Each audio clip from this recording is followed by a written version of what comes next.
थे और ये कहते थे कि एरिक ओवरवर्ल्ड से बिलोंग नहीं करता है, उसका असली घर नेदर में है।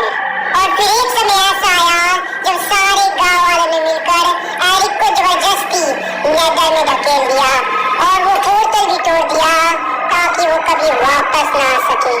वहाँ एरिक बहुत ज्यादा दुखी था क्योंकि किसी ने भी उसका साथ नहीं दिया और उसे इस नर्क में भेज दिया गया। तभी उसे छोटा सा पिगलिन दिखता है जो कि एरिक को देखकर बहुत ज्यादा खुश था और उसकी ये खुशी देखकर एरिक भी अपना गम भूल गया। उस छोटे से पिगलिन का नाम था भोलू। भोलू उसे अपने घर चलने को कहता है और एरिक भी उसका बात मान लेता है। उस दिन के बाद से एरिक भोलू के साथ ही रहा करता था और सबसे अच्छी बात तो यह थी कि पिगलिन्स ने भी उसे अपना लिया था। जब भी पिगलिन्स और विदर स्केलेटन्स के बीच में लड़ाई होता तो एरिक भी पिगलिन्स की मदद और वो काफी ज्यादा खुश था अपनी लाइफ से। सब कुछ एकदम अच्छा चल रहा था लेकिन उसे नहीं मालूम था कि उसकी जिंदगी बदलने वाली है। एक दिन वो भोलू के साथ मस्ती मजाक कर रहा था तभी उसकी नजर जाती है एक पिगलिन के ऊपर जो कि भाग रहा था, डर के भाग रहा था क्योंकि उसके पीछे एक विदर स्केलेटन पड़ा था। भोलू, हमें उस पिगलिन की मदद करनी होगी।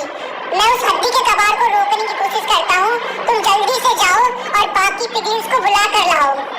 एरिक जाकर उस स्केलेटन को रोकने की कोशिश करता है और वहाँ भोलू बाकी पिगलिन्स को सारी बातें बताता है।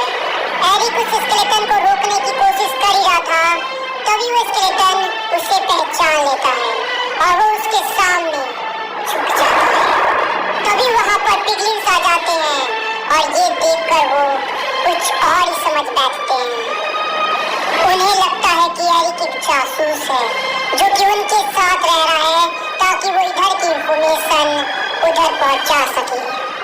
तब राजा बोलते हैं, हमारे ही साथ रहकर तुम हमें ही धोखा दे रहे थे। धोखेबाज सैनिकों, इसे यही के यही मार दिया जाए। नहीं महाराज, ये धोखेबाज नहीं है।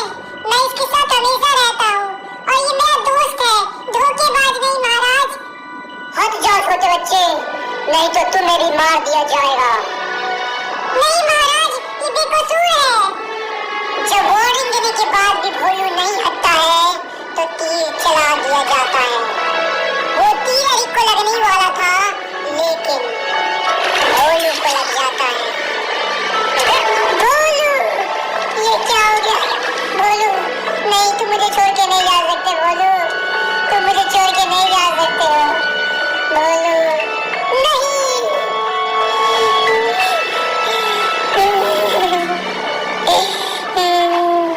मालिक, मैं जाने देता नहीं हूँ मालिक। हाँ चलिए, जाइए।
बेहोश हो जाता है।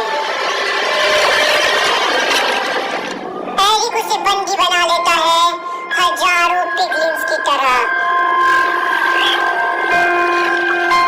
और उनसे वो मजदूरी कराता है।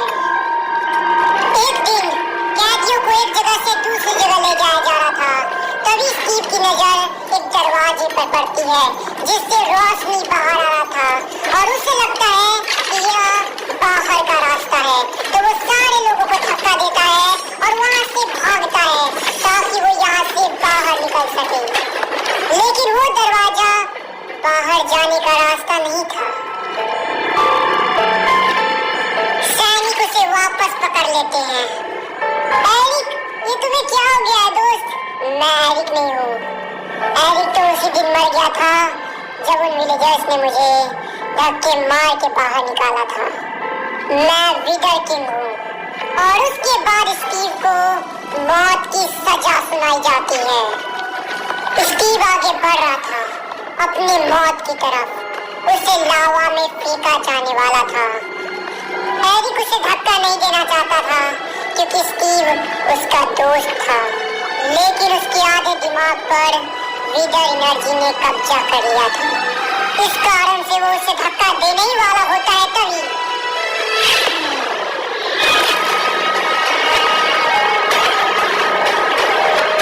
एलेक्स आ जाती है, वो भी अपने दोस्तों के साथ, और उसके बाद शुरू होता है एक युद्ध जिसे लोग नेदर वॉर के नाम से जानते हैं।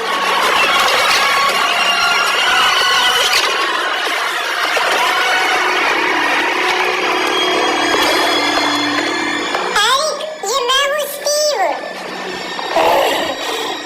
मेरी बात को समझने की कोशिश करो एरिक। चले जाओ। देखो, हम तुम्हारे दोस्त हैं, दुश्मन नहीं है। मैंने कहा ना, चले जाओ।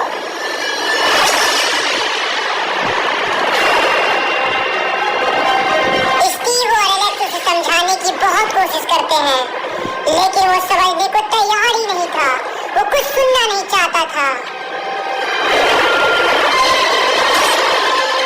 लड़ाई के दौरान उसका फ्लेम थ्रोअर टूट जाता है। वो लावा में गिरने वाला होता है, तभी ऐन वक्त पर स्टीव उसका हाथ पकड़ लेता है।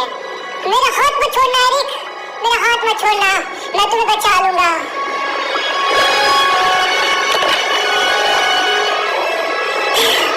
मैं मरना नहीं चाहता, मैं मरना नहीं चाहता।